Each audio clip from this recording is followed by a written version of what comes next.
நீலத்திமிங்கலங்கள் பாடுவது போன்று குரல் எழுப்புவது குறைந்து வருவது ஆபத்தின் அறிகுறி என கடலியல் நிபுணர்கள் கவலை தெரிவித்துள்ளனர். இணையதள தொடர்புக்கான கேபிள்கள் கடலுக்கடியில் குறுக்கும் நெடுக்குமாக செல்கின்றன.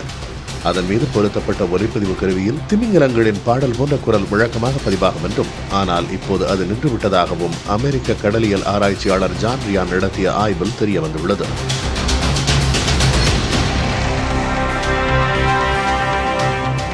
திமிங்கலங்கள் கடுமையான பசியுடன் இருக்கும்போதுதான் குரல் எழுப்பாமல் அமைதி காக்கும் என்றும், தற்போதும் அதுதான் நடந்து வருவதாகவும் அவர்கள் கூறுகின்றனர்.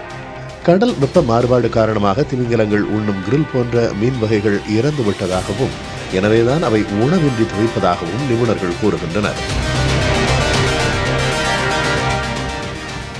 இது தவிர கடல் உயிரினங்களுக்கு ஆபத்தான நச்சுத்தன்மை வாய்ந்த பூஞ்சைகள் கடலுக்குள் அதிகம் வளர்வதாகவும் கூறப்படுகிறது. பருவநிலை மாற்றத்தின் விளைவாக கடலுக்கடியில் ஏற்பட்டு வரும் மிகப்பெரிய மாற்றத்தை இது உணர்த்துவதாகவும், இது ஒட்டுமொத்த உலகத்திற்கே ஆபத்தை விளைவிக்கலாம் என்றும் நிபுணர்கள் கூறுகின்றனர்.